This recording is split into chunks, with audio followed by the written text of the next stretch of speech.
Sebagai masyarakat yang tinggal di suatu negara, perilaku diskriminasi tentu sudah tidak asing. Dalam pasal 1 ayat 3 Undang-Undang Nomor 39 Tahun 1999 tentang Hak Asasi Manusia, dituliskan jika diskriminasi adalah segala bentuk pembatasan, pelecehan, ataupun pengucilan yang dilakukan secara langsung ataupun tidak. Perilaku tersebut biasanya didasarkan pada agama, etnis, suku, dan ras. 5 bentuk diskriminasi yang sering terjadi di Indonesia. Yang pertama, diskriminasi ras atau etnis. Kasusnya mulai dari pembatasan terhadap pelayanan publik dan maraknya politik etnisitas atau identitas. Yang kedua, ada diskriminasi gender. Negara telah mendirikan Komnas Perempuan sebagai upaya untuk melindungi perempuan dan hak-haknya. Yang ketiga, diskriminasi agama. Sampai saat ini masih ada peristiwa yang melanggar kebebasan beragama dan berkeyakinan. Yang keempat, diskriminasi terhadap difabel.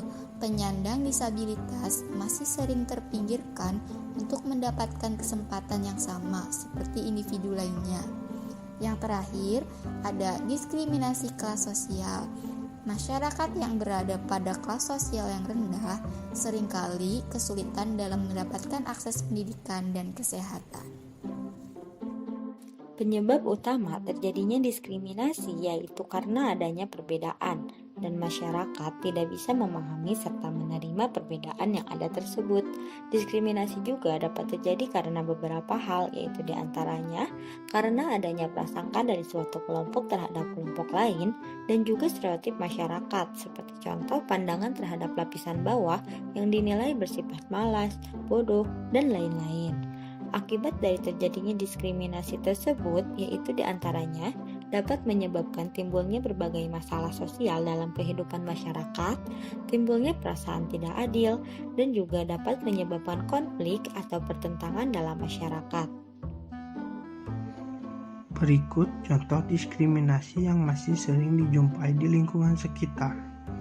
Yang pertama, seorang perempuan tidak diperbolehkan bekerja sebagai supir atau pilot karena jenis kelaminnya. Yang kedua, sekelompok orang mengejek atau memperlakukan orang secara berbeda hanya karena perbedaan keyakinan. Yang ketiga, ODHA atau orang dengan HIV yang masih sering dijauhi masyarakat karena takut tertular. Yang keempat, kaum difabel masih jarang mendapat fasilitas publik yang ramah untuk mereka. Yang kelima, perlakuan berbeda antara orang kaya dengan orang miskin ketika berobat ke rumah sakit. Yang keenam, melakukan diskriminasi dengan menjauhi teman yang berasal dari luar Pulau Jawa. Yang ketujuh, warga Amerika Serikat yang masih sering membedakan perlakuan antara warga kulit putih dengan kulit hitam.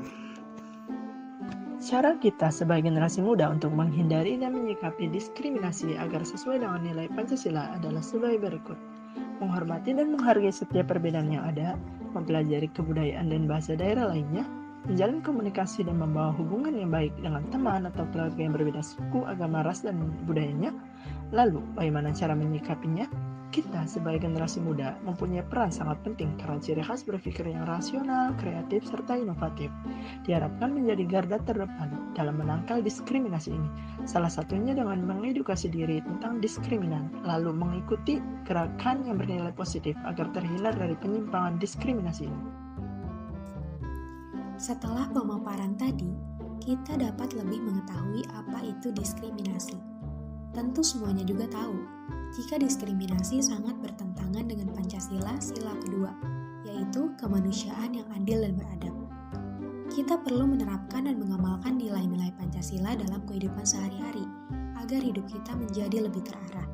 Contohnya, dengan menjadi individu yang tidak mendiskriminasi sesama dan selalu menghargai perbedaan, karena Pancasila sangat menentang segala bentuk diskriminasi.